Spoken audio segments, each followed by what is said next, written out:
أعوذ بالله من الشيطان الرجيم بسم الله الرحمن الرحيم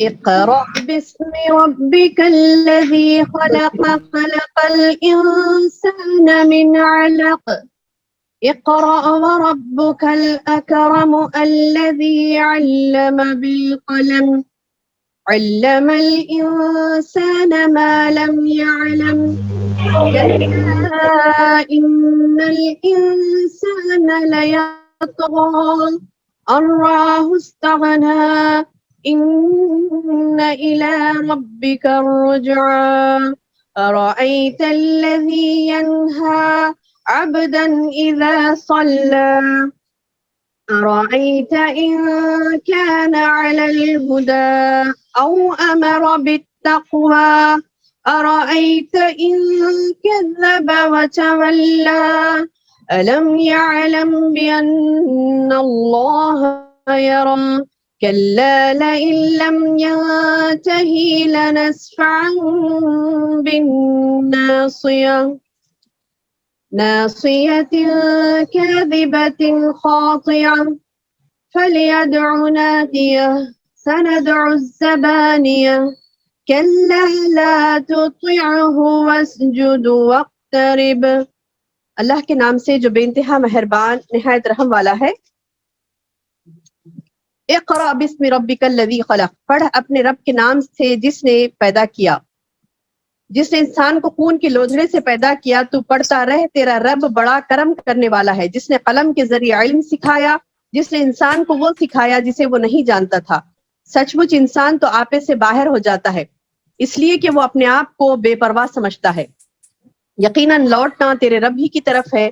بھلا اسے بھی دیکھ جو بھلا اسے بھی تو نے دیکھا جو بندے کو روکتا ہے جبکہ وہ بندہ نماز ادا کرتا ہے. بھلا بتلا تو اگر وہ ہدایت پر ہو یا پرہیزگاری کا حکم دیتا ہو. بھلا دیکھو تو اگر یہ جھوٹا ہو اور منہ پھیرتا ہو. کیا اس نے انہیں نہیں جانا کہ اللہ اس سے خوب دیکھ رہا ہے. یقیناً اگر یہ باز نہ رہا تو ہم اس کی پیشانی کے بال پکڑ کر گھسیٹیں گے. ایسی پیشانی جو جھوٹی خطا کار ہے. یہ اپنے مجلس والوں کو بلا لے، ہم بھی اپنے دوزخ کے پیادوں کو بلا لیں گے. خبردار اس کا کہنا ہرگز نہ ماننا اور سجدہ کرو اور اللہ کے قریب ہو جاؤ. الحمدللہ رب العالمین والصلاة والسلام علی رسولہ الکریم، اما بعد فاعوذ باللہ من الشیطان الرجیم، بسم اللہ الرحمن الرحیم. قال رب اشرح لي صدری ویسر لي امری واحلل عقدۃ من لسانی یفقہوا قولی. معزز ماؤں، پیاری بہنوں، پیاری بیٹیوں، السلام علیکم ورحمۃ اللہ وبرکاتہ. الحمدللہ آج کے ہمارے درس کا عنوان ہے امت کے لیے اللہ کا پہلا پیغام. امت کے لیے اللہ کا پہلا پیغام، یہ آج کا ہمارا درس کا عنوان ہے. اللہ تعالیٰ سے دعا ہے کہ اللہ تعالیٰ ہمیں کہنے اور سننے سے زیادہ عمل کی توفیق عطا فرمائے، اور جو اللہ کا پیغام سننے کے لیے سمجھنے کے لیے ہم جمع ہوئی ہیں، اللہ تعالیٰ سے دعا ہے کہ اللہ تعالیٰ ہمیں اس کو بہتر انداز سے سمجھنے کی توفیق عطا فرمائے. آج کا درس بہت ہی اہم ہے میری بہنوں. ہمارا جو رب ہے، ہمارا جو پالنہار ہے، ہمارا جو پروردگار ہے، اس رب عظیم کی طرف سے جو پہلا پیغام جو اللہ پاک نے ہم امت محمدیہ صلی اللہ علیہ وسلم کو دیا ہے، اس پیغام کو اگر ہم پہلے ہی پیغام کو نہیں سمجھے تو آگے کے پیغام کو ہم کیا سمجھیں گے، ہے نا. پہلے ہی پیغام کو ہم نہیں سمجھے تو آگے کے پیغام کو کیسے سمجھیں گے. پہلا پیغام جو کہ اللہ نے ایک کیا کہتے ہیں کہ دریا کو کوزے میں بند کر دیا، یعنی مختصر سے الفاظ میں، مختصر سے اللہ پاک نے اپنے مختصر سے الفاظ میں اللہ پاک نے بہت بڑی بڑی باتیں ہم کو سمجھا دی ہیں میری بہنوں اس سورت میں، سورۃ العلق، جو آج کا ہمارا کنٹینیوشن میں ہے، سورۃ العلق. جیسا کہ اس کا سیاق و سباق، اس کا شان نزول کے بارے میں آپ سب کو معلوم ہے کہ یہ پہلی وحی تھی. آپ میں سے چند بہنوں کو معلوم ہے، جس کو نہیں معلوم وہ نوٹ کر لیجئے. یہ سب سے پہلی وحی تھی جو محمد صلی اللہ علیہ وسلم پر اس وقت نازل ہوئی جب آپ غار حرا میں عبادت میں مصروف تھے. فرشتہ آیا، کون؟ جبریل امین، اور آ کر کیا کہا آپ نے کہ پڑھ. جبریل علیہ السلام آئے اور کہا پڑھ. تو اللہ کے رسول صلی اللہ علیہ وسلم نے کہا، کیا کہا کہ میں تو پڑھا ہوا نہیں ہوں، کیا پڑھوں، مجھے تو پڑھنا نہیں آتا. تو فرشتے نے آپ کو پکڑ کر زور سے بھینچا، یعنی مطلب یہ کہ گلے لگایا اور زور سے بھینچا اور کہا پڑھ، تو آپ نے پھر وہی جواب دیا. تو اس طرح 3 مرتبہ جبریل علیہ السلام نے آپ کو سینے سے لگایا اور زور سے دبایا. یہ صحیح بخاری کی حدیث ہے، صحیح مسلم کی حدیث ہے. اور جیسے ہی یعنی یہ عمل ہوا اور اس کے بعد فوری وحی کی آیتیں آپ پر نازل ہوئی، اقرا تو پڑھ، اقرا تو پڑھ. تو یہ جو سورۃ العلق کی ابتدائی آیات کا شان نزول میں بتلایا جاتا ہے کہ اللہ کے رسول صلی اللہ علیہ وسلم غار حرا میں بیٹھے تھے، فرشتہ آیا اور آ کر آپ نے اس فرشتے نے کہا جبریل علیہ السلام نے پڑھ، تو اللہ کے رسول صلی اللہ علیہ وسلم نے کہا کہ میں تو امی ہوں، میں پڑھنا نہیں جانتا. تو یہ جیسا میں نے حدیث آپ کو صحیح بخاری صحیح مسلم کی سنائی میری بہنوں، اس حدیث سے پہلے کا بھی تھوڑا سیاق و سباق آپ کو بتا دوں، پہلے کا بھی تھوڑا سچویشن بتا دوں. کیا ہے وہ کہ اللہ کے رسول صلی اللہ علیہ وسلم جب مکے میں پیدا ہوئے اور پیدا ہونے کے بعد آپ نے جیسے ہوش سنبھالا، جیسے مطلب آپ کی جوانی کی عمر آئی 20-25 سال کی عمر میں نا، بچہ سوچنے لگتا کہ آخر کیا چل رہا ہے اپنے اطراف ماحول میں، کیا کرنا چاہیے کیا نہیں کرنا چاہیے. تو یہ شعور والی عمر جب آتی ہے 18 19 20 21، یہ جو شعور والی عمر شروع ہوتی ہے، جب سے اللہ کے رسول صلی اللہ علیہ وسلم کو ایک فکر لاحق ہو گئی تھی کہ یہ معاشرے میں اتنی گندگیاں، معاشرے میں اتنی زیادہ برائیاں کیوں ہیں. اس کے بعد جب اللہ کے رسول صلی اللہ علیہ وسلم عمر کے 25ویں سال کو پہنچے، تو جب سے آپ نے غار حرا میں جا کر عبادت کرنی شروع کی. ایک اللہ کی عبادت سے مراد، جب تو عبادت کے کوئی طریقے آپ کو نہیں معلوم تھے، تو آپ نے کیا کیا، صرف ایک اللہ کو پکارتے. اور آپ میں سے کوئی غار حرا جاتی ہیں، آج بھی وہ جگہ موجود ہے سبحان اللہ، جہاں پر اللہ کے رسول صلی اللہ علیہ وسلم بیٹھ کر عبادت کرتے تھے. ہرا کا پہاڑ آج بھی موجود ہے، ہرا کی وہ غار آج بھی موجود ہے جہاں پر پہلی وحی نازل ہوئی تھی، اور وہ پتھر بھی آج بھی موجود ہے جس پر اللہ کے رسول صلی اللہ علیہ وسلم بیٹھ کر عبادت کرتے تھے.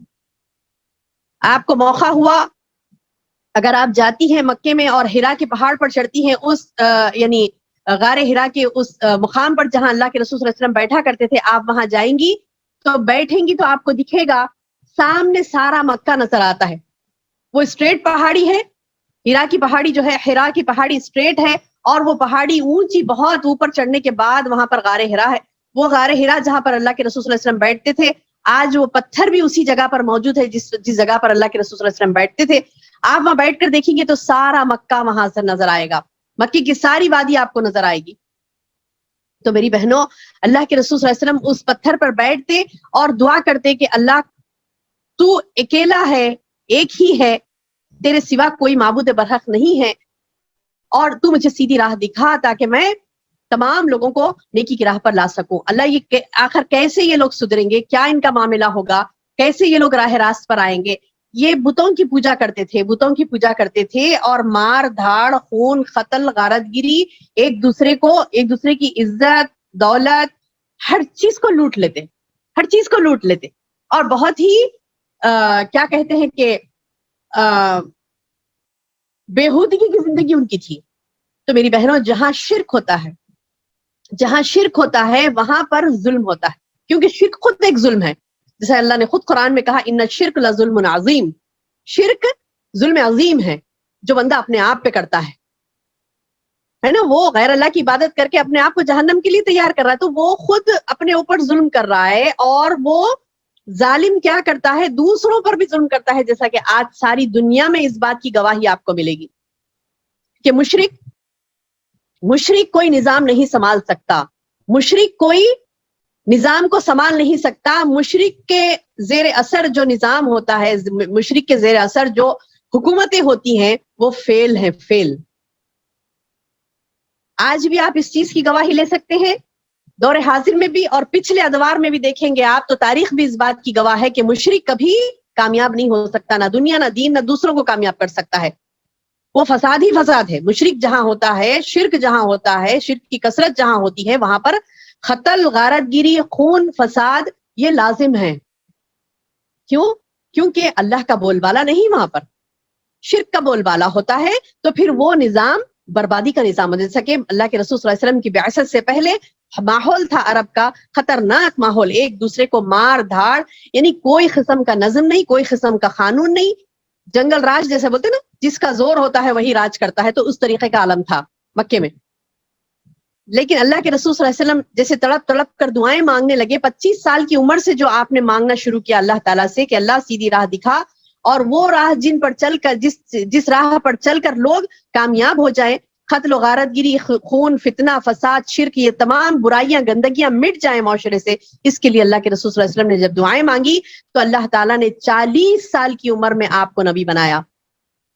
40, یعنی یہ جوہد مسلسل تھی اللہ کے رسول صلی اللہ علیہ وسلم کی کہ بار بار دعائیں مانگتے اور بہت کثرت سے عبادت کرتے اور بار بار دعائیں مانگتے اللہ تعالیٰ سے کہ اللہ تعالیٰ نیک راہ دکھا. تو اللہ تعالیٰ نے جبریل علیہ السلام کو بھیجا, اچانک بھیجا, جب آپ عمر کے 40ویں حصے میں تھے, عمر کے 40ویں حصے میں تھے, یعنی 40 سال کی عمر کے تھے, اس وقت اچانک ایک فرشتہ آیا اور اس نے کہا کہ اقرا پڑھ. کیا کہا؟ اقرا پڑھ, بسم ربک, اپنے رب کے نام کے ساتھ, الذی خلق, جس نے تجھے پیدا کیا, اس رب کے نام کے ساتھ پڑھ جس نے تجھے پیدا کیا. اب میری بہنوں, یہ بظاہر خطاب تو اللہ کے رسول صلی اللہ علیہ وسلم سے تھا, لیکن کیا یہ صرف اللہ کے رسول صلی اللہ علیہ وسلم کے لیے تھا؟ یہ جو وحی تھی وہ وحی کیا صرف اللہ کے رسول صلی اللہ علیہ وسلم کے لیے تھی یا پھر ساری انسانیت کے لیے وہ وحی تھی؟ ہاں, کیا ہوگا اس کا جواب کہ ساری انسانیت کے لیے ہی نا. ایسے نہیں کہ اللہ کے رسول صلی اللہ علیہ وسلم کے لیے ہی تھی یہ وحی, اقرا آپ کو ہی پڑھنے کے لیے کہا گیا تھا کہ دوسروں کو پڑھنے کا نہیں ہے. نہیں, ایسا نہیں ہے. اللہ کے رسول صلی اللہ علیہ وسلم کے ساتھ ساتھ ساری انسانیت رہتی دنیا تک ہمیں یہ سبق ملا اللہ تعالیٰ کی طرف سے, یہ حکم ہوا, پہلا حکم, پہلا آرڈر, یعنی آتے آتے اللہ نے آرڈر دیا. ایسا نہیں کہ مطلب اپنی ذات کی پہچان کرائی, اپنا احکامات دوسرے نازل کے, نہیں, بلکہ ایک حکم, حکم اول و حکم آخر وہی ہے. حکم اول کیا ہے کہ اللہ کی طرف سے جو پہلا پیغام امت محمدیہ کو ملا, اللہ کی طرف سے جو پہلا حکم پیغام کس شکل میں ملا؟ حکم کی شکل میں, آرڈر کی شکل میں. وہ کیا ہے کہ اقرا پڑھ. اب یہ پڑھنا کیا ہے؟ اقرا, قرأ یقرأ اس کا مصدر ہے, روٹ ورڈ کیا ہے؟ اقرا کا روٹ ورڈ ہے قرأ یقرأ, قراءتن, پڑھنا. اب اللہ نے جب کہا پڑھو تو انسان نے کیا کیا؟ اب میری آپ کی مثال لے لیجئے کہ ہم نے کیا کیا.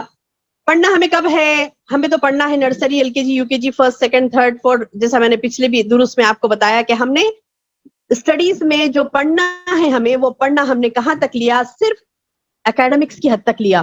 جبکہ اللہ کا جو حکم ہے وہ حکم کے مطابق ہمیں شرعی علم حاصل کرنا ہے. ہاں, یہ تو دنیا ہے, اسے حاصل کرے بغیر بھی آپ نہیں رکھ سکتے کیونکہ آپ دنیا میں ہیں, تو فارمل اسٹڈیز بھی آپ کو لینی ہے. لیکن یہ نہیں کہ ہم نے صرف فارمل اسٹڈیز پر اپنے آپ کو چسپاں کر دیا, وہیں پر ہم اٹک کے رہ گئے, وہیں پر ہم اسٹک ہو کے رہ گئے, اور دوسرا ہم نے شرعی علوم کو چھوڑ دیا یہ سوچ کر کہ نہیں ابھی تو بچے ہیں, کیا پڑھیں گے, بڑے ہو جائیں گے جب فلاں عمر کو پہنچ جائیں گے. کہ اللہ نے یہ کہا کہ اقرا تو پڑھ آفٹر 17 ایئرس, آفٹر 20 ایئرس, ایسا کچھ ہے کیا قرآن میں؟ نہیں, اقرا پڑھو تو پڑھو. یعنی آپ جب سن شعور کو پہنچتے ہیں, آپ جب یعنی شعور آنے لگتا ہے آپ کے اندر, تو وہیں سے آپ کی تعلیم شروع ہے. نہ صرف شعور کو, بلکہ ایک بچہ جب بولنے لگتا ہے تو اس سے پہلے اللہ کا نام سکھانا چاہیے, اللہ کا کلمہ اسے سکھانا چاہیے, اللہ کی پہچان اسے بتانی چاہیے. ہم کیا کرتے ہیں؟ دیکھو بیٹا, یہ تمہاری ماں ہے, یہ تمہارا باپ ہے, یہ تمہارے دادا دادی ہیں, ان کے ساتھ ادب سے رہو, ان کو ایسے سلام کرو, ان کو یہ کرو. ساروں کی پہچان ہم نے کرا دی, اللہ کی پہچان ہم نے نہیں کرائی. کتنی بدنصیبی کی بات ہے, جبکہ اللہ کہہ رہا ہے کہ پڑھ تو اس رب کے نام کے ساتھ جس نے تجھے پیدا کیا. اقرا بسم ربک الذی خلق, اس رب کے نام کے ساتھ پڑھ جس نے تجھے پیدا کیا. یعنی اپنے رب کے بارے میں ہمیں پہچاننا ہے, بچے کو پہچان دینی ہے. بچے ہم سے سوالات بھی کرتے ہیں میری بہنوں, ایسا نہیں کہ بچے سوالات نہیں کرتے, بچے ہم سے سوالات بھی کرتے ہیں کہ آسمان کون بنائے, زمین کون بنائے, یعنی ایسے سے سوالات کرتے ہیں جو آپ کے ہمارے یعنی آؤٹ آف ریچ ہے, تو ہم وہ بات نہیں بول سکتے. ہم بس اتنا کہتے ہیں اللہ نے بنایا, کیوں پیدا کیا, اللہ نے پہاڑ کو کیوں پیدا کیا, پتا ہے آپ کو اللہ نے پہاڑ کو کیوں پیدا کیا؟ اب ہوتا نا کہ بچے جب سوال کرتے ہیں تو کیوں بھی آتا ہے اس میں, کہ کس نے پیدا کیا, کیوں پیدا کیا. تو پھر ہم قرآن کے ذریعے سے ان کو جواب دیں. ایسے نہیں سمجھے کہ بچہ ہے کیا سمجھے گا, نہیں, بچے کو بھی بتائیں, اللہ کی پہچان بتائیں, اللہ کے اس تخلیق کی وجہ بتائیں. اللہ نے کیوں, یعنی اللہ نے پہاڑوں کے بارے میں کہا کہ ہم نے پہاڑوں کی میخیں گاڑ دی تاکہ پہاڑ زمین کو لے کر لڑک نہ جائے، ہے نا، پہاڑ زمین کو لے کر یعنی زمین لڑک نہ جائے، اسی لیے اللہ نے کہا کہ ہم نے پہاڑوں کی میخیں گاڑ دی. تو ہم بتائیں بچوں کو کہ یہ اللہ نے پہاڑ کو کس لیے بنایا؟ تاکہ زمین اپنی جگہ ٹھہری رہے. یہ اللہ کی تخلیق ہے بیٹا، اللہ نے تخلیق کیا ہے، اللہ سب سے بڑا ہے، اللہ ہی کے فرما برداری کرنی چاہیے. اللہ سب سے بڑا ہے، اللہ سب سے اللہ اکبر جو ہم کہتے ہیں، وہ جو پڑھائی جو اللہ کے یعنی ذات کے بارے میں، اس کی صفات کے بارے میں ہے، بچوں کو بتائیں تاکہ وہ اللہ سے زیادہ ڈرنے لگے، اللہ سے زیادہ محبت ہو. پہلے تو ڈر کا نہیں، ایک کیا کہتے ہیں 12-13 ایئرس تک، ایٹ لیسٹ 11 ایئرس تک بچے کو اللہ سے ڈرائے نہیں، بچے کو اللہ سے محبت دلوائیں، بچے کو اللہ کی محبت اس کے دل میں بھریں. اللہ بہت پیارا ہے، اللہ تعالیٰ نے یہ رکھا تمہارے لیے، اللہ تعالیٰ نے یہ رکھا، اللہ نے یہ دیا. اللہ تو میری بہنوں، پڑھانے سے مراد، پڑھنے سے مراد جو حکم ہے اللہ تعالیٰ کا، بچوں سے لے کر میں نے بچوں کے بارے میں آپ کو بتایا، بچوں سے لے کر جو ضعیف ہو جاتی ہیں 40 سال 40 میں تو ضعیف نہیں ہوتے، سبحان اللہ، یعنی 50 60 70 سال کی بھی ہو گئی. آپ کو پتا ہے 60 سال کی عمر میں بھی صحابہ نے جب اسلام قبول کیا تو 60 سال کی عمر میں انہوں نے قرآن کے سورے حفظ کیے. آپ کو پتا ہے حضرت عمر فاروق رضی اللہ عنہ، تاریخ اٹھا کر دیکھیے حضرت عمر فاروق رضی اللہ عنہ 60 سال کی عمر میں آپ کو سورۃ البقرہ یاد ہو گئی تھی تو آپ نے دعوت کی تھی. آج ہماری دعوتیں، ہم بھکاری بنے پھرتے ہیں، ان کے در پر فلاں کرسچنوں کے طریقے لیں گے، برتھ ڈے کر کے پارٹیز کریں گے، یہود و نصارہ کے طریقے لیں گے، برتھ ڈے پارٹیز سیلیبریٹ کریں گے، ادھر مارواڑیز کا مشرکوں کا طریقے لیں گے، سانچک، مہندی، ہلدی، کیا ہے وہ عجیب و غریب حرکتیں کریں گے. یعنی ہم دعوتوں کے لیے کیا کرتے ہیں؟ دوسرے مذاہب کے طریقے اپناتے ہیں، جبکہ اسلام میں دعوت کرنے کے طریقے بھی اسلام میں ہیں. آپ تاریخ اسلام اٹھا کر دیکھیں، عمر فاروق رضی اللہ عنہ نے جب آپ کو 60 سال کی عمر آپ کی تھی، سورۃ البقرہ آپ کو یاد ہوگی تو آپ نے دعوت کی تھی. کیا آج ہم میں یہ ہے چیزیں؟ اس کو دہرانا چاہیے میری بہنوں، اس کو دہرانا چاہیے، یہ والے انداز ہمارے ہوں، کیونکہ اللہ تعالیٰ نے کہا کہ اللہ کے رسول صلی اللہ علیہ وسلم نے کہا کہ میرے صحابہ ستاروں کے مانند ہیں، یعنی وہ سٹار ہیں، ان کو فالو کرو. اور جب ان سے پوچھا گیا کہ کون سا جنتی فرقہ ہے، اللہ کے رسول صلی اللہ علیہ وسلم سے پوچھا گیا کہ جنتی فرقہ کون ہے، تو اللہ کے رسول صلی اللہ علیہ وسلم نے جواب دیا، ما انا علیہ واصحابی، جو میرے اور میرے صحابہ کے طریقے پر ہوگا وہ جنتی ہے. تو ہم اللہ کے طریقے کو اپنائیں، رسول اللہ صلی اللہ علیہ وسلم کے طریقے کو اپنائیں. اور جو اقرا کا جو حکم ہوا تو وہ حکم نہ صرف بچوں کے لیے، بڑوں کے لیے، بلکہ ضعیف بھی ہو گیا بندہ تو اس کو بھی اللہ کے دین کا علم حاصل کرنا. ایسا نہیں کہ شعور آیا 60 سال کی عمر میں ابھی پتا چلا ہم کو یہ اسلام کیا ہے. ہمارے زمانے میں تو ایسا کچھ نہیں تھا، ہمارے زمانے میں تو سادہ پڑھتے تھے، ہم قرآن کو ایسے ہی پڑھ لیتے تھے، تجوید کے بغیر نہیں پڑھتے تھے. آج پڑھیے، علم کا سلسلہ گود سے گوڑ تک ہے، شرمائے نہیں. علم کا سلسلہ گود سے گوڑ تک ہے، شرمائے نہیں. کہہ رہے میں کیسے پڑھوں گی، مجھے آئے گا کہ نہیں آئے گا، سمجھ آئے گا کہ نہیں آئے گا. ایسی بات نہیں ہے میری بہنوں، ایسی بات نہیں ہے. اللہ پاک نے ہمیں حکم دیا پڑھنے کا تو اس کا مطلب یہ نہیں ہے کہ ہم وہی ایج کا انتظار کریں کہ بچہ ابھی چھوٹا ہے، بڑا ہونے دو، یا پھر ہم بڑے ہیں تو ہمیں مصروفیات بہت ہے، جوان بچیاں ہیں، جوان بچے، ان کا کام کرنا ہے، اسٹڈیز لوگ کے کالج کا دیکھنا ہے، اسکول کا دیکھنا ہے، فلاں کا دیکھنا ہے. یہ تمام مصروفیات ہماری، لیکن اللہ کا پہلا حکم ہم نے چھوڑ دیا. یہ تمام مصروفیات ہیں ہماری، یہ تمام چیزیں ہماری کہ ہمیں یہ کرنا، فلاں کرنا ہے. اقرا کا جو لفظ اللہ نے کہا، جو حکم اللہ نے دیا، اس کو ہم کہاں تک فلفل کر رہی ہیں. یہ دیکھیں آج لے لیں میری بہنوں ہوم ورک میں، آج اپنے آپ میں یہ ہوم ورک لے لیں، آج اپنے آپ میں یہ ورک آؤٹ کر کے دیکھیں کہ میں نے اس حکم کی کتنی پابندی کی ہے، کیونکہ یہ میرے رب کا پہلا حکم ہے میرے لیے. اقرا پڑھو. تو میں نے کیا پڑھا؟ ہاں وہ مطلب رمضان میں 5-6 مہینے پہلے میں نے دورہ قرآن کر لیا تھا، ایسی گزر گئی تھی قرآن پورا، یعنی جلدی کر کے پورا ترجمہ پڑھ لیا تھا، سارا ترجمہ میں نے پڑھ لیا. کتنا یاد ہے آپ کو؟ پڑھو. اس پڑھو کا مطلب کیا ہے کہ پڑھ کے یاد رکھنا ہے نا، ایسا نہیں کہ پڑھ لیا اور بھلا دیا. نہیں، یہ قرآن ہے، قرآن. اسی یعنی جیسے میں نے کہا نا، قرأ یقرأ اس کا مصدر ہے، روٹ ورڈ ہے، قرآنن کا لفظ یعنی اس کا معنی آتا ہے قرآن یعنی بار بار پڑھے جانے والی کتاب. تو آپ کو بار بار پڑھنا ہے، اس کے احکامات کو آپ کو بار بار پڑھنا ہے. پڑھ کا جو لفظ اللہ نے کہا پڑھ اپنے رب کے نام کے ساتھ جس نے تجھے پیدا کیا، تو پھر یہ پڑھنا ہمیں لازم ہے میری بہنوں. ضروری ہے کہ ہم شرعی علوم بھی حاصل کریں. اور اب بعض یہ کہتے ہیں کہ نہیں بس شرعی علوم ہی ہے، ورلڈ ایجوکیشن تو کچھ بھی ضروری نہیں ہے. ایسا بھی نہیں ہے، ایسا بھی نہیں ہے. دنیا میں رہتے ہیں تو دنیا کی تعلیم بھی حاصل کرنی ہے، اور ساتھ ساتھ دین کی تعلیم تو آپ پر لازم ہے. لازم، بچہ ہو کے بڑا ہو یا پھر عورت ہو کے مرد ہو، ضعیف ہو کہ جوان ہو، ہر ایک کے لیے علم ہے، ہر ایک کے لیے یہ حکم عام ہے. اقرأ بسم ربک الذی خلق، پڑھ اپنے رب کے نام کے ساتھ جس نے تجھے پیدا کیا. اس کے بعد اللہ تعالیٰ نے ارشاد فرمایا خلق الانسان من علق، جس نے انسان کو خون کے لوتھڑے سے پیدا کیا. یعنی مخلوقات میں سے بطور خاص انسان کا ذکر کیوں ہوا میری بہنوں؟ انسان کی پیدائش کا ذکر اس لیے کیا اللہ نے کیونکہ یہ انسان اشرف المخلوقات میں سے ہے. یعنی اس کی شرف، اس کی بزرگی کے لیے اللہ تعالیٰ، ویسے تو اللہ نے سب کو پیدا کیا، اللہ نے تو سب کو پیدا کیا، لیکن اللہ نے انسان کا کیوں ذکر کیا یہاں پر؟ کیونکہ مخاطب اللہ انسان سے ہے، مخاطب اللہ انسان سے ہے، اور انسان سے مخاطب ہو کے کہہ رہا ہے کہ تو پڑھ اپنے رب کے نام کے ساتھ جس نے تجھے پیدا کیا. اور کیسے پیدا کیا؟ تو ایک چیز ہی نہیں تھا. یعنی اب میرے بارے میں میں سوچوں، آپ کے بارے میں آپ سوچیے، آپ پہلے کوئی چیز نہیں تھے، جیسے خون کا لوتھڑا تھے، ہے نا؟ ہم خون کے لوتھڑے سے پھر پورے جسم انسانی بنا ہمارا. یعنی ایک خون کا لوتھڑا تھے، وہ بھی گندا. یعنی اگر وہ پیٹ سے نکلے، ماں کے پیٹ سے وہ خون کا لوتھڑا نکلے تو کوئی اسے ہاتھ لگانا بھی پسند نہ کرے، ہے نا؟ اگر وہ خون کا لوتھڑا جو بچہ بننے سے پہلے جو خون کا لوتھڑا ہوتا ہے، اگر وہ خون کا ٹکڑا باہر گرے، ماں کے پیٹ سے باہر نکلے، وہ باہر نکلے تو کیا اسے کوئی پکڑنا بھی پسند کرتا؟ نہیں. دیکھنا بھی پسند نہیں کرتا. تو وہ والی کیفیت میری اور آپ کی تھی. اس بات کو ہم نہیں بھولے، اس بات کو ہم نہیں بھولے. میرا رب ہے جس نے مجھے پیدا کیا. اللہ کہہ رہا ہے کہ خلق الانسان، اللہ نے انسان کو پیدا کیا من علق، ایک خون کے لوتھڑے سے، ایک خون کے لوتھڑے سے. اور انسان کتنا حماقت خور ہے نا کہ اللہ کی بات نہیں مانتا، جبکہ اللہ نے اسے وجود بخشا. وہ ایک بے حیثیت چیز تھا، وہ ایک یعنی مذکورہ چیز نہیں تھا، اس کا کوئی ذکر ہی نہیں ہوتا تھا. اللہ نے اس کو مقام دیا، اللہ نے اس کو مقام دیا. تو وہی اللہ کی نافرمانی کرنے لگتا کہ وہی نہیں پڑھتا، اللہ کا پہلا ہی حکم نہیں لیتا. اللہ کہتا ہے کہ اقرا، تو پڑھ اپنے رب کے نام کے ساتھ جس نے تجھے پیدا کیا خون کے لوتھڑے سے پیدا کیا انسان کو.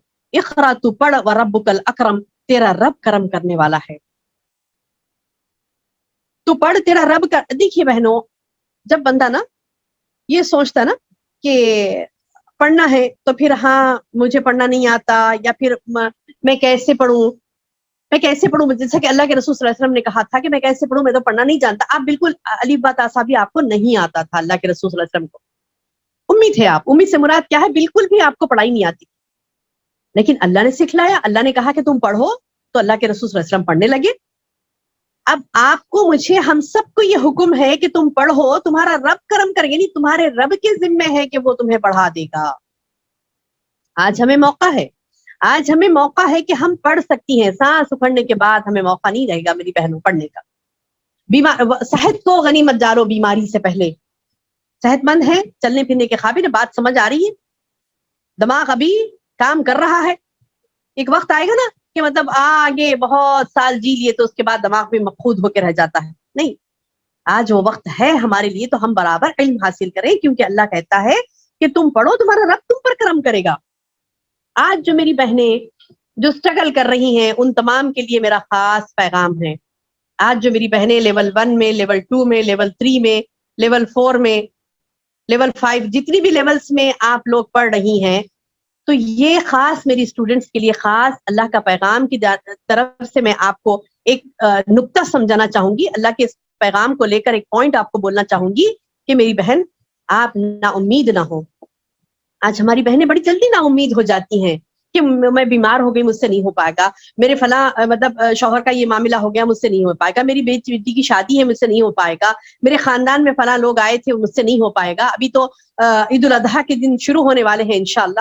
تو پھر بول رہے ہیں کہ مطلب عید ہے، لوگ عید الاضحیٰ کے موقع پر اکثر آتے ہیں نا باہر سے اکثر انڈیا آ کر عید کرتے ہیں، تو انڈیا آنے والے ہیں تو ہمیں کام رہے گا، ہمیں نہیں ہم سے نہیں ہو پائے گا. نہیں میری بہن، آپ ہمت کریں گی، آپ ہمت کریں گی تو اللہ تعالیٰ فرماتا ہے اقرا وربک الاکرم، تم پڑھو تمہارا رب کرم کرنے والا ہے. ارے میری بہنوں، مجاہدین اسلام نے اللہ کی راہ میں جہاد کیا اپنا تن من دھن سب لگا دیا. صحابہ اکرام نے تو اپنا تن من دھن سب لگا دیا، یعنی اپنا وقت لگایا، اپنی دولت لگائی، اپنی جان لگا دی، تب وہ حقدار ہوئے رضی اللہ عنہ کہلانے کے. اللہ جب ان سے راضی ہوا. ہم کیا تھوڑی تھوڑی چیلنجز آئیں گے تو ہم اللہ کی دین کی راہ چھوڑ کر بیٹھ جائیں گے؟ نہیں. اسے تو کہتے ہیں نا، مطلب جنت، یعنی حدیث آتی ہے، اللہ کے رسول صلی اللہ علیہ وسلم کی حدیث ہے کہ آپ صلی اللہ علیہ وسلم نے فرمایا کہ جب طالب علم حاصل کرنے کی راہ میں ہوتا ہے تو وہ جنت کی راہوں پر ہوتا ہے. اور کیا جنت کی راہیں اتنی آسان ہے کہ آپ کو یوں ہی چلے، یوں ہی یعنی پھولوں کا سیج ہے کہ آپ پار کر لیں؟ پھولوں کا سیج ہے کہ آپ پار کر لیں کہ مطلب پھولوں پہ سے چل کے آپ کو پار ہونا ہے؟ جنت کی راہ نہیں. حدیث میں صاف آتا ہے کہ جنت سختیوں سے گھیر دی گئی ہے، جنت سختیوں سے گھیر دی گئی ہے. آپ پڑھیں، آپ کا رب کرم کرے گا، آپ کا رب آسانی کرے گا آپ کے لیے. آپ پڑھیں تو آپ کا رب آسانی کرے گا. ایسے نہیں، ہاں مصیبتیں آئیں گی، پریشانیاں آئیں گی، آپ کی صحت پر بات آئے گی، آپ کی یعنی ازدواجی زندگی پر بات آئے گی، تمام چیزوں پر بات آئے گی، لیکن ہینڈل کرنا، اپنے رب کو پکارنا اور اپنے رب کی طرف رجوع کرنا، اور یہ بات کو نہ بھولنا کہ میرے رب کا یہ پہلا حکم ہے، میں ضرور اسے پورا کروں گی، اور اللہ سے دعا کریں کہ اللہ میرے لیے آسانیاں فرما. اللہ آسانی فرما دیتا ہے، اللہ دلوں کا پھیرنے والا ہے، اللہ حالات کو بدلنے والا ہے. تو تمام حالات بدلیں گے، ایسا نہیں کہ آپ کو اچانک پھولوں کی سیج مل جائے. نہیں، مصیبتیں تو آئیں گی، پریشانی آئیں گی، لیکن ایک ہے نا شعر کہ مصیبتیں اتنی پڑی کہ آسان ہو گئی، مشکلیں اتنی پڑی کہ آسان ہو گئی. یعنی انسان جب یعنی اس کو فیس کرنے لگتا ہے نا، تب اس کے لیے آسان ہو جاتا ہے. تو بہرحال یہ کہ ہمیں علم حاصل کرنا ہے کسی بھی طریقے سے، اور اللہ کہتا ہے کہ تم پڑھو، تمہارا رب بڑا کرم کرنے والا ہے. اور اس نے اچھا، اب کوئی بولیں کہ نہیں میں بھول جاتی ہوں، پڑھتی ہوں لیکن میں بھول جاتی ہوں، تو اللہ نے یہ بھی پوائنٹ یہاں پر رکھ دیا، الذی علم بالقلم، جس نے قلم کے ذریعے سے تمہیں سکھایا ہے. یعنی وہ رب ایسا ہے جس نے قلم کے ذریعے سے ہے، تراش کے. قلم کا کیا معنی ہے؟ تراشنا. یہ پہلے تراش کر ہی قلم بناتے تھے، آپ کو مطلب نہیں پتا پرانے زمانے میں کیسا ہوتا تھا. یعنی کیا کہتے ہیں اسے، لکڑی کو تراشا جاتا، تراش کر باریک کرتے اسے اور انک میں ڈبو کر اسے لکھتے تھے، اسی لیے تو اسے قلم کہا گیا، تراشنا.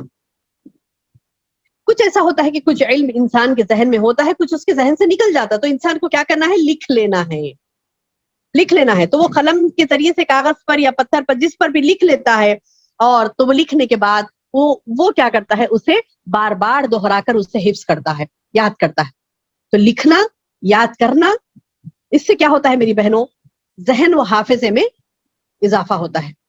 آپ جب لکھ کے بار بار پڑھیں گی، اس سے دہرائیں گی، تو آپ کے حافظے میں، آپ کے ذہن میں وہ بات بیٹھ جائے گی، ہے نا. اب بعض بہنوں کو ہماری بڑی بوجھ نظر آتا ہے کہ باجی ہم کو کوسچن آنسر دے رہی ہیں، وہ لکھنے کے لیے کہہ رہی ہیں، لکھے بغیر بھی تو ہم پڑھ سکتی ہیں، ہم انٹیلیجنٹ ہے الحمدللہ، آپ کا ذہن اچھا ہے الحمدللہ، لیکن لکھنا بھی لازم ہے. لکھیں تاکہ آپ کو، دیکھیں انسان وہ تمام باتیں ایک ساتھ یاد رکھنا مشکل ہوتا ہے. سورۃ الآل عمران ہے، تمام اتنی بڑی سورت آپ نے الحمدللہ اس کے سوال جواب لکھے. لکھنے سے کیا ہوتا ہے میری بہنوں؟ اللہ نے سکھلایا لکھنا آپ کو. کس لیے سکھایا؟ اگر ایسا ہوتا تو اللہ تعالیٰ بتاتے کہ تمہارے حافظے کو میں تیز کر دوں گا، بس ایسے ہی پڑھ لو، ضرورت نہیں تمہیں لکھنے کی. ایسا ہو سکتا تھا نا کہ اللہ کے مراکل، اللہ کے لیے تو معجزات یعنی ہمیشہ ہے اللہ کے معجزات. اللہ تعالیٰ ہمیشہ اپنی یعنی کرامات دکھاتا ہے اللہ سبحانہ و تعالیٰ. معجزے تو انبیاء پر ہوتے تھے، کرامات دکھاتا ہے اللہ تعالیٰ نا، اپنا یعنی کرم بتاتا ہے. اور یہ کرم یہ بھی ہو سکتا تھا کہ اقرا وربک الاکرم، تیرا رب کرم کرنے والا ہے، تو لکھنے کی ضرورت نہیں ہے، ایسے ہی پڑھ لے. نہیں، اکرم کے فوری بعد اللہ نے کہا الذی علم بالقلم، وہ رب ہے جس نے تمہیں قلم کے ذریعے سے تعلیم دی. تو یہ ذریعہ ہے علم حاصل کرنے کا، قلم لکھنا. تو اللہ پاک نے ان 5 آیتوں میں سوری نیکسٹ اور ہے 5th ون، یہ 4th ون تھی، علم الانسان ما لم یعلم. اللہ فرما رہا علما میں نے سکھلایا الانسان انسان کو کیا سکھایا ما لم یعلم ما جو کہ لم نہیں یعلم وہ جانتا تھا جو کہ وہ نہیں جانتا تھا. اس نے انسان کو وہ سکھلایا جو وہ نہیں جانتا تھا. یعنی اب یہ 5 آیتیں جو ابتدائی آیتیں کہلاتی ہیں قرآن کی یعنی اللہ کے احکام کی ابتدائی 5 آیتیں جو نازل ہوئی تھی اس میں اللہ نے انسان کو علم کے بارے میں ہی بتایا, انسان کی حقیقت بتائی, اس کو دیے گئے علم کے بارے میں بتایا, صاف فرما دیا کہ تم پڑھو اپنے رب کے نام کے ساتھ جس نے تمہیں پیدا کیا, خون کے لوتھڑے سے پیدا کیا, تم پڑھو تمہارا رب کرم کرنے والا ہے, اور وہ رب جس نے تمہیں علم دیا قلم کے ذریعے سے اور وہ علم دیا جو تم نہیں جانتے تھے. میری بہنوں ایسی سب وہ چیزیں ہم نہیں جانتے, ہم علم حاصل کرنے کے بعد ہمیں پتا چلتا ہے نا. آپ جب پڑھیں گی کھول کر تو ارے پتا چلے گا کہ ارے اچھا ایسا ہے اسلام میں تو ایسا نہیں کرتی تھی پہلے. چھوٹی چھوٹی باتیں لے لیجئے, جیسے کہ میں نے حال میں آپ کو بتایا تھا وضو جب ہم کرتی ہیں وضو کرتے وقت مبالغہ کرنا سنت ہے. جیسے کوہنیوں تک آپ کو ہاتھ دھونا ہے, طریقہ کیا ہے سنت کا, فرض کیا ہے آپ کے لیے, فرض کوہنیوں تک دھونا ہے. طریقے میں وضو کے طریقے میں فرض کیا ہے آپ کو کوہنیوں تک دھونا ہے. سنت کیا ہے مبالغہ کرنا سنت ہے. آپ اور تھوڑا آگے بڑھا کر دھوئیں گی تو آپ کو اور ثواب ذرا زیادہ ملے گا, یہ سوچ کر کہ میرے رسول کی سنت کی صلی اللہ علیہ وسلم. تو پڑھیں گی آپ میری بہن تو آپ کو ایسی سی باتیں معلوم ہوں گی جو ہم نے زندگی میں نہیں جانی ہماری, اور وہ اندھیرا ہے. علم کیا ہے روشنی ہے, ہمارا نہیں جاننا وہ ہمارا اندھیرا ہے. اور آپ جتنی علم کی شمع جلائیں گی آپ کی زندگیاں اتنی روشن ہوں گی. آپ علم کی شمع جتنے زیادہ جلائیں گی آپ کی زندگیوں میں اتنی روشنی آئے گی. ایسا نہیں کہ ہم تھک ہار کے بیٹھ گئے کہ بولے کہ نہیں ہمیں علم حاصل کرنا نہیں ہو سکتا ہم سے, ہماری فلاں مصروفیات ہیں, ہماری فلاں مصروفیات ہیں, فلاں سبحان اللہ. پھر ہم اپنے ہی ہاتھوں اپنی زندگیوں میں اندھیرا کر رہی ہیں. علم کا حاصل نہیں کرنا گویا ہم اندھیروں میں ہیں, اور علم کی شمع جلانا ہمارے لیے لازم ہے, اور وہ نہیں جلائیں گے تو پھر نعوذ باللہ اپنی زندگیوں میں اندھیرا رکھیں گے. اور یہ اندھیرا کہاں تک ہوگا, نہ صرف آپ کی زندگی میں بلکہ قبر تک وہ پیچھا نہیں چھوڑے گا اندھیرا. خبر میں بھی روشنی کیسے ہوگی, ہمارے عمل کے ذریعے سے. عمل کیسے ہوگا, علم کے ذریعے سے. تو یہ پورے لازم و ملزوم ہے, ایک دوسرے سے اٹیچ ہے یہ چیز. ایمان لایا آپ نے, ایمان کے بعد لازم ہے کہ آپ عمل کریں, عمل کے لیے علم لازم ہے. تو یہ تمام چیزیں ایک دوسرے کے لیے لازم و ملزوم ہے. تو بہرحال اللہ نے یہ 5 آیتوں میں یہ بتا دیا کہ انسان وہ کچھ سکھایا اللہ نے انسان کو جو وہ نہیں جانتا تھا. علم الانسان ما لم یعلم, جس نے انسان کو وہ سکھایا جس وہ نہیں جانتا تھا. اب اللہ تعالیٰ انسان کی حقیقت بتا رہا, فرما رہا ہے کلا ہرگز نہیں. یعنی جب اللہ نے حکم دے دیا اس کے باوجود اس کی حماقت, اس کی یعنی ایک انسان کی ایک ضلالت کے بارے میں بتا رہا اللہ تعالیٰ, وہ کیا ہے کہ کلا ہرگز نہیں, ان الانسان لیطغی, انسان کیسا نکلا, کیسا نکلا طغیانی پتا ہے طغیانی کسے کہتے ہیں, اردو لفظ ہے طغیانی. طغیانی یعنی آندھی طوفان. آندھی کیسی ہوتی, طوفان. طغیان کیسا ہوتا ہے, یعنی بے تک کا ادھر چلتا ادھر چلتا ادھر چلتا, یعنی وہ ہوا کی ایک سمت نہیں ہوتی. طوفان سے مراد کیا ہوتا ہے, کدھر بھی سمت اس کی ہوتی ہے اور وہ بہت ہی تیزی سے چلتا ہے, نقصان پہنچاتا ہے. تو یہ طغیانی جب مزاج میں آ جاتی نا, انسان کے مزاج میں آ جاتی تو وہ کہلاتا ہے سرکش انسان, آپے سے باہر ہو جانے والا. کیا فرما رہے اللہ کلا ہرگز نہیں, ان الانسان لیطغی, بے شک بس انسان کیسے ہیں, البتہ آپے سے باہر ہو جاتے ہیں. لیطغی آپے سے باہر ہو جاتا. آپے سے باہر کیوں ہوتا, کیونکہ ان راہ استغنا, ان کے رآ وہ دیکھتا ہے, ہو اس کو اپنے آپ کو, استغنا یعنی بے پرواہ.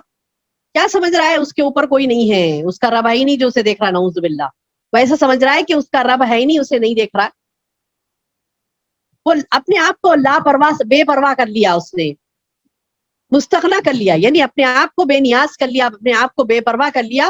اس کو پرواہ نہیں ہے کہ اس کا رب ہے جو اسے دیکھ رہا ہے, اس کو پرواہ نہیں اس بات کی کہ اس کا رب ہے جو اسے جنت یا جہنم کا فیصلہ اس کے لیے کرے گا. اس کا رب ہے جو دنیا میں اسے سزا دے سکتا ہے. اس کا رب یہ اختیار رکھتا ہے کہ اس کے گناہوں کی سزا دنیا میں بھی دے سکتا ہے, آخرت میں تو اس کے لیے بڑی عذاب اللہ نے تیار کر رکھا ہے. وہ بے پرواہ ہو گیا اس بات سے. تو وہ اتنی لاپرواہی برتتا ہے کہ وہ اپنے رب کی نہیں مانتا، خود کی مانتا ہے، آپے سے باہر ہو جاتا ہے، حدود جو اللہ نے متعین کیے اس سے نکل پڑتا ہے، اور اپنے آپ کو وہ انراہ استغنا، وہ اپنے آپ کو مستغنا بنا لیتا ہے، لاپرواہ کر دیتا ہے، بے پرواہ سمجھتا اپنے آپ۔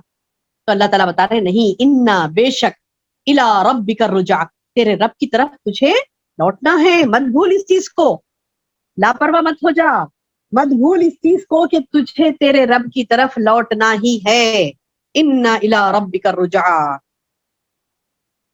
ارایت الذی ینہا، کیا تو نے اس دیکھا اب ایک اللہ تعالیٰ مثال دے کر فرما رہا ہے، ایک مثال دے کر اللہ تعالیٰ فرما رہا ہے، ایک یعنی جیسا میں نے کہا نا، انسان جب اتنا اپنی ضلالت پر اتر آتا ہے تو اس قدر سرکش ہو جاتا ہے کہ جیسے ابو جہل کی مثال تھی۔ وہ کیسا تھا؟ ابو جہل اسلام کا شدید ترین دشمن تھا، اسلام کا شدید ترین دشمن تھا۔ اس کے بارے میں اللہ تعالیٰ بتا رہے ہیں آگے کہ ارایت الذی ینہا، کیا تو نے دیکھا اس شخص کو جو روکتا ہے، بھلا اسے بھی تو نے دیکھا، اللہ اس کو جو ینہا روکتا ہے، کس کو؟ عبدن، ایک بندے کو، اذا صلی، جب کہ وہ نماز پڑھتا ہے۔ عبدن سے مراد کون تھے یہاں پر؟ اللہ کے رسول صلی اللہ علیہ وسلم۔ اللہ کے رسول صلی اللہ علیہ وسلم، اللہ کے بندے، وہ جب نماز پڑھتے مکے میں کعبۃ اللہ میں، مکے میں کعبۃ اللہ جو تھا، کعبۃ اللہ میں جب نماز پڑھتے تو یہ ابو جہل آ کے بولتا تھا کہ اگر تم نے ایک اللہ کی عبادت کی تو میں تمہیں نقصان پہنچاؤں گا، میں تمہیں ماروں گا، میں تمہیں تکلیف دوں گا، تم نہیں پڑھنا نماز یہاں پر۔ نماز پڑھنے نہیں دیتا تھا ابو جہل۔ تو اللہ تعالیٰ بتا رہی ارایت الذی ینہا، کیا تو نے دیکھا اس شخص کو جو روکتا ہے، عبدن، میرے اس بندے کو، ایک بندے کو، جب اذا صلی، جب کہ وہ نماز پڑھ رہا ہے۔ ارایت، کیا تو نے دیکھا، ان کان علی الہدی، بھلا بتاؤ تو اگر یہ ہدایت پر ہے۔ اب وہ کیا بولتا تھا؟ میں صحیح ہوں، میں صحیح ہوں، تم یہ غلط کر رہے ہو عبادت، تم یہ عبادت نہیں کرنا۔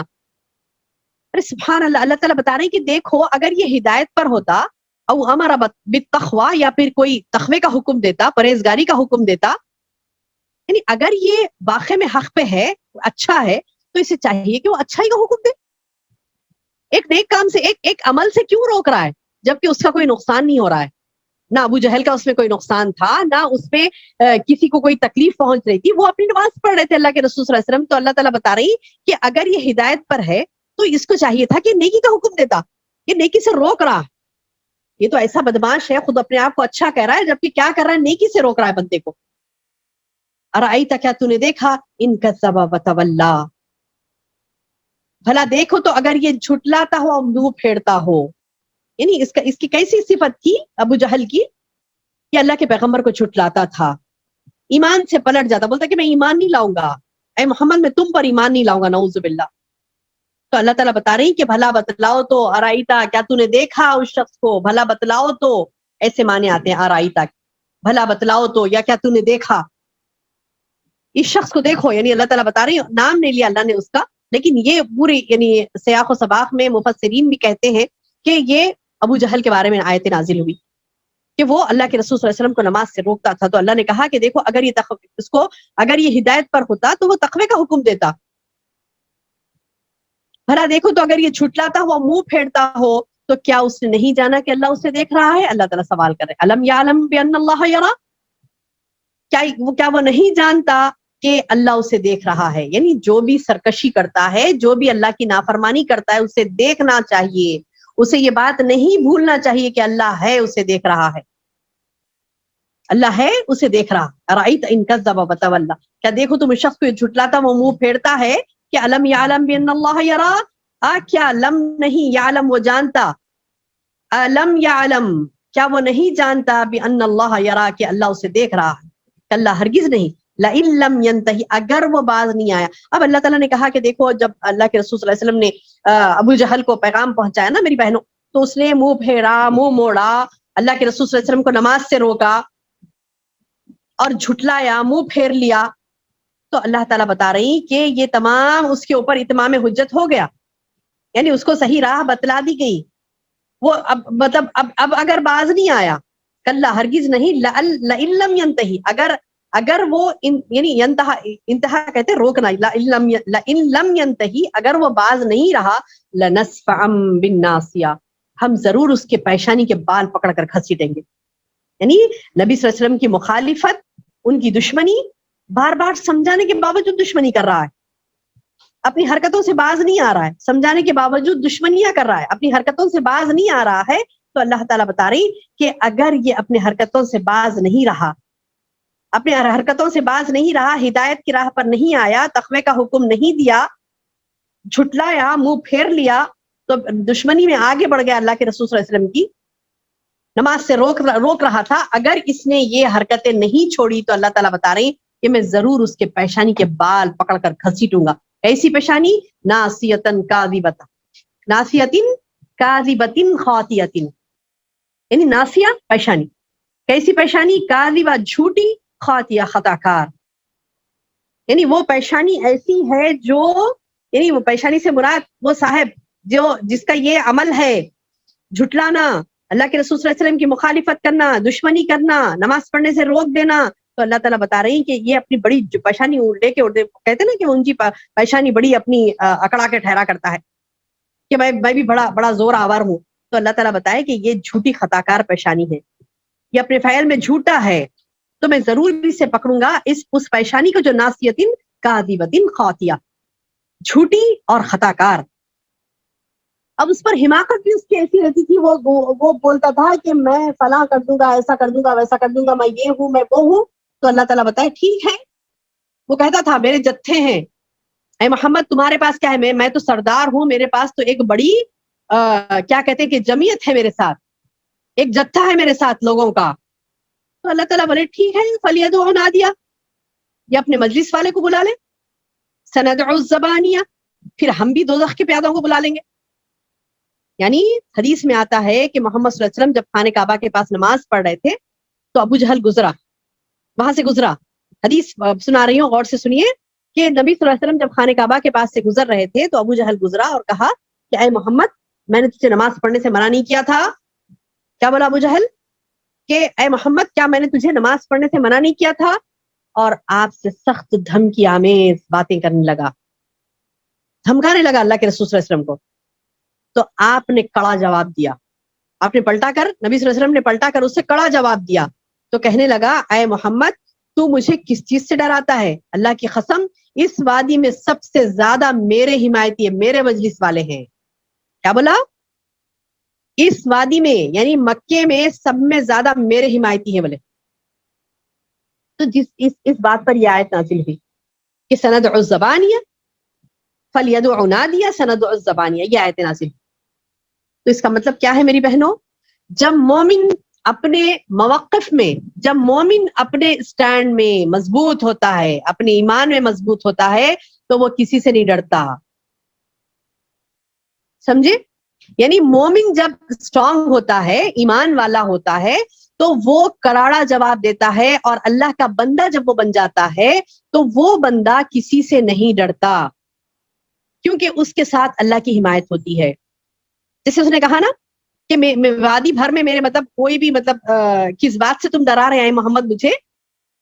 میرے حمایتی میرے مجلس والے تو سارے وادی میں بھرے ہوئے ہیں. تو ہے تھے اس کے ابو جہل کے حمایتی بہت زیادہ تھے، لیکن اللہ کے مقابل میں سبحان اللہ، اللہ کے مقابل میں تو کوئی کام نہیں آتا، اللہ کے مقابل میں تو کوئی کام نہیں آتا، کسی کی نہیں چلتی.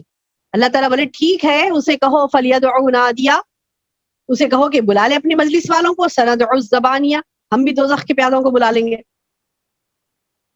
تو اللہ تعالیٰ فرمائے کلا ہرگز نہیں، لا تطیعہ، اس کی اطاعت مت کرو. کیا ہوتا میری بہنوں؟ کوئی شہر میں بڑا ہے، کوئی شہر میں بڑا ہے، کوئی ایسا ہے جو اللہ کا نافرمان ہونے کے باوجود وہ اپنا بڑاپن بتلا رہا ہے اور گناہوں کی طرف بلا رہا ہے، تو بڑے آرام سے لوگ اس کے پیچھے چلے جاتے یہ سوچ کے کہ نہیں یہ بڑا ہے نا، اس کی ماننا پڑتا ہمیں، اس کے پیچھے چلے جاتے. لیکن نہیں، قرآن ہمیں یہ علم دیتا ہے، قرآن ہمیں یہ سکھلاتا ہے، اللہ کے رسول صلی اللہ علیہ وسلم کی زندگی ہمیں یہ سکھلاتی ہے کہ ہم ظاہری طاقت والوں کو، اگر وہ باطل پر ہیں اور ظاہری طاقت ان کی ہے، تو ان کے سامنے نہیں جھکنا ہے. کیا بولے اللہ تعالیٰ؟ کلا ہرگز نہیں، لا تطیعہ، تم اس کی اطاعت مت کرو، واسجد، سجدہ کرو، واقترب، اللہ کے قریب ہو جاؤ. سبحان اللہ.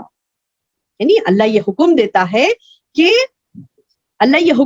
ہے کہ وہ بندہ جو اللہ کا بندہ ہے اسے چاہیے کہ وہ کسی کی اطاعت نہ کرے سوائے اللہ اور اس کے رسول کی، اور اللہ کے سامنے جھک جائے اور اللہ کے قریب ہو جائے، سجدہ کرے، اللہ کو منوا لے، اللہ کے قریب ہو جائے تو اللہ اس کے لیے کافی ہو جائے گا۔ ایک حدیث بتا دوں جس سے آپ کو اچھی طریقے سے واضح ہو جائے یہ بات، کہ جیسے ابن عباس رضی اللہ عنہ کہتے ہیں کہ اگر وہ اپنے حمایتوں کو بلا لیتا، یعنی نبی صلی اللہ علیہ وسلم کو تکلیف پہنچانے کے لیے، آپ کو نماز سے روکنے کے لیے اگر وہ دوسروں کو بھی بلا لیتا اور آپ کو اگر تکلیف پہنچانے کی کوشش کرتا، اگر تکلیف پہنچا، اور ہوا بھی ایسا ایک مرتبہ کہ صحیح مسلم میں ایک حدیث آئی ہے کہ ایک مرتبہ ابو جہل کیا کیا، اللہ کے رسول صلی اللہ علیہ وسلم کی طرف آگے بڑھا غصے سے، آپ نہیں سنتے تھے، اس کی نہیں سنتے تھے، وہ بولتے تھے کہ نہیں میرا اللہ میری مدد کرے گا، میں تو ضرور نماز پڑھوں گا، نماز پڑھتے تھے۔ تو جب نماز پڑھ رہے تھے تو غصے سے آیا اور آ کے اس نے چاہا کہ ابو جہل نے، جب آپ نماز میں تھے، سجدے میں تھے، تو وہ چاہا کہ آ کر اس کا پیر اللہ کے رسول صلی اللہ علیہ وسلم کی گردن مبارک پر رکھ دے، وہ ارادے سے آیا۔ کیا ابو جہل آگے بڑھ کر آپ کی گردن پر پیر رکھنے کا ارادہ کیا کہ ایک دم الٹے پاؤں پیچھے ہٹ گیا، حدیث کے الفاظ، صحیح مسلم کی حدیث کے الفاظ ہے، ایک دم الٹے پاؤں پیچھے ہٹ گیا اور اپنے ہاتھوں سے ایسا کر رہا تھا کہ جیسے وہ اپنے آپ کو بچا رہا ہے، بڑی زور سے گیا۔ تمام وہاں پہ جتنے جاہل، جتنے مشرکین کافر بیٹھے ہوئے تھے، اب وہ لوگ دیکھ رہے تھے کہ آپ یہ سجدے میں جائیں گے محمد، اور ابو جہل جا کر ان کے یعنی ان کے اوپر پیر رکھ دے گا، نعوذ باللہ۔ وہ رکھنے کے لیے گیا ابو جہل، لیکن ہوا کیا میری بہنوں، جیسے وہ نزدیک گیا ایک دم الٹ کے پیچھے ہٹا، ایک دم پیچھے ہٹا اور اپنے ہاتھوں سے بچاؤ کرنے لگا، جبکہ کچھ دوسروں کو کوئی چیز دکھائی نہیں دے رہی تھی وہاں پر۔ وہ لوگ بولے کہ ارے کیا ہو گیا اسے، ارے یہ شخص کو کیا ہو گیا، ابو جہل کو کیوں پیچھے ہٹا اور کیوں ہاتھوں سے اپنے آپ کو بچا رہا ہے، کس سے بچا رہا ہے؟ جب اس سے پوچھا گیا تو وہ کہنے لگا، صحیح مسلم کی حدیث سے جب اس سے پوچھا گیا تو کہنے لگا کہ میرے اور محمد کے درمیان آگ کی خندق آ گئی، ہولناک منظر اور بہت سارے پر بھی، یعنی اس نے کہا کہ میں نے ایک آگ کی خندق دیکھی اور بہت سارے پر اور بہت سارے یعنی آگ کے شعلے میرے طرف اڑتے ہوئے دیکھا میں نے، تو میں ہیبت کھا کر پیچھے ہٹ گیا، بولا ابو جہل۔ تو جب رسول اللہ صلی اللہ علیہ وسلم سے یہ بات پوچھی گئی تو اللہ کے رسول صلی اللہ علیہ وسلم نے فرمایا اگر یہ میرے قریب ہوتا، اگر یہ میرے قریب آتا تو فرشتے اس کی بوٹی بوٹی نوچ لیتے، صحیح مسلم کی حدیث۔ کیا کہا اللہ کے رسول صلی اللہ علیہ وسلم نے؟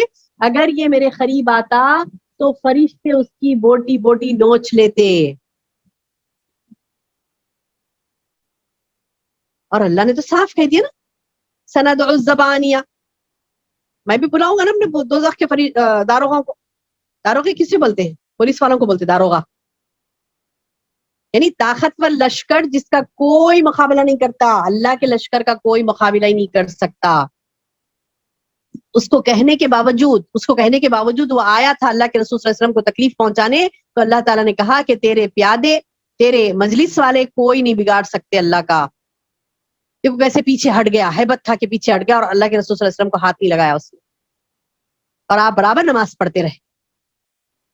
تو سبحان اللہ، یہ پڑھنا، اللہ کے رسول صلی اللہ علیہ وسلم کو جو حکم ہوا تھا پڑھو، تو آپ نے اس کا اس قدر یعنی کیا کہتے ہیں کہ پابندی کے ساتھ اللہ تعالیٰ کے حکم کی پابجائی کی، اللہ تعالیٰ کے حکم کی فرما برداری کی، کہ اللہ تعالیٰ نبی صلی اللہ علیہ وسلم سے راضی ہو گیا، اور آپ جیسے عمل جتنے بھی صحابہ نے کیے اور اللہ تعالیٰ ان تمام سے بھی راضی ہوا، اور اللہ تعالیٰ یہ حکم دیتا ہے تمام نوع انسان کو، قیامت تک آنے والے لوگوں کو، کہ وہ اللہ اور اس کے رسول کی پیروی کریں، جیسا اللہ تعالیٰ کے احکامات پر رسول اللہ صلی اللہ علیہ وسلم چل کر بتلائے، جیسے اللہ تعالیٰ کے احکامات کو نبی صلی اللہ علیہ وسلم نے ہم تک منعن پہنچایا، کمپلیٹ پہنچا دیا، اور اس پہنچانے پر صحابہ کرام نے جیسے اس احکامات کو، ان احکامات کو لے کر جیسے جیسے عمل کیے تھے، تو ہمیں بھی یہ حکم ہوتا ہے میری بہنوں، پڑھو اپنے رب کے نام کے ساتھ، اور واقع میں ہمیں پڑھنا ہی ہے، یہ حکم کی پابندی کرنا ہے۔ یہ حکم کہاں تک ہے؟ ایسا نہیں کہ پڑھو بول تو ٹھیک ہے ایک مرتبہ پڑھ لیا، ایسا نہیں ہے، یہ پڑھنا ہمیں گود سے گور تک ہے، یعنی ہم کو پیدا ہونے سے لے کر، یعنی پیدائش، چھوٹا بچہ جب پیدا ہوتا ہے تو اسے بھی ہمیں پھر پڑھ کے دم کرنا ہوتا ہے، اس کے سامنے بھی اللہ کی آیتوں کو پڑھنا ہوتا ہے، اس کو دم کرنا ہوتا ہے، وہاں سے ہماری یعنی کہتے ہیں نا تعلیم گود سے گور تک ہے۔